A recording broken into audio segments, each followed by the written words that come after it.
देखिए, Rowlatt act 1919 से related एक क्वेश्चन है आपके सामने। The anarchical and revolutionary crime act 1919 को सामान्य बोलचाल में क्या कहा जाता है? तो पहले कुछ चीजें जान जाएं, सब आसान हो जाएगा। देखिए, प्रथम विश्व युद्ध के दौरान क्रांतिकारी गतिविधियों पर अंकुश या नियंत्रण करने के लिए कुछ कड़े कानून बने थे, जिनकी अवधि 1918 में समाप्त हो गई थी। लेकिन क्रांतिकारी गतिविधियां या राष्ट्रवादी गतिविधियां अभी भी जोर पर थी, उफान पर थी। ऐसी स्थिति में कड़े कानूनों की फिर आवश्यकता थी। इसीलिए एक सेडिशन कमेटी बनाई गई, जिसके अध्यक्ष सिडनी रॉलेट थे। इस समिति ने एक विधेयक प्रस्तुत किया जिसका नाम था the anarchical and revolutionary crime act. यही विधेयक मार्च 1919 में एक कानून के रूप में आ गया, जिसे आम बोलचाल में रॉलेट एक्ट कहते हैं। और यही आपका यहां पर आंसर हो जाएगा।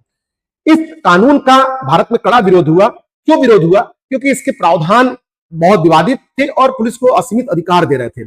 इसके द्वारा जो कुछ मुख्य बात इसकी थी, जैसे इस विशेष न्यायालय के गठन की बात कही गई थी, जिसके विरुद्ध कोई अपील नहीं की जा सकती थी, बिना वारंट की गिरफ्तारी हो सकती थी, कहीं भी तलाशी ले सकते थे। तो ऐसी स्थिति में गांधी ने इसको बिना अपील, बिना वकील और बिना दलील वाले कानून की संज्ञा दी। इवन जिन्ना ने इसको काला कानून तक कहा। अब जब ये अधिनियम लाया गया था, तो उस समय इस अधिनियम का शंकरन नायर, उसमें गवर्नर जनरल की एग्जीक्यूटिव काउंसिल के सदस्य थे, उन्होंने इसका हालांकि उसमें समर्थन किया था। लेकिन मदन मोहन मालवीय, मजरूर हक और मोहम्मद अली जिन्ना ने इसका विरोध किया था। न केवल विरोध किया था, बल्कि उन्होंने केंद्रीय विधानमंडल से इस्तीफा भी दे दिया था। तीनों के नाम एम से ही है।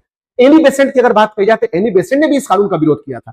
लेकिन एक थोड़ा सा कॉन्सेप्चुअल चीज ध्यान रखिएगा, उन्होंने गांधी के सत्याग्रह सभा या उनके जो आंदोलन थे उसका भी विरोध किया था। उस विरोध का कारण कुछ और था। उनका कहना यह था कि एक गलत कानून के विरोध के लिए हम दूसरा कानून नहीं तोड़ सकते। तो ऐसी स्थिति में गांधी ने इसके लिए आंदोलन चलाने का, एक सविनय अवज्ञा आंदोलन की बात कही। और कहा जाए तो उस समय का एक पहला अखिल भारतीय स्तर का आंदोलन होने जा रहा था। इसमें स्वयं गांधी अध्यक्ष थे और उपाध्यक्ष बीजी हरनिमैन थे। अन्य सदस्यों में शंकरलाल बैंकर आदि के नाम यहाँ पे दिए हुए हैं।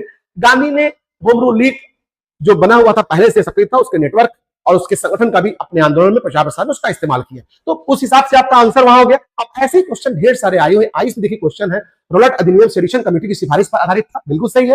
रॉलेट सत्याग्रह में गांधी ने होम रूल लीग का, बिल्कुल सही है। इसका आंसर भी हो जाएगा। और लगभग ऐसे ही क्वेश्चन आपके एग्जाम्स में ढेर सारे आए हुए हैं।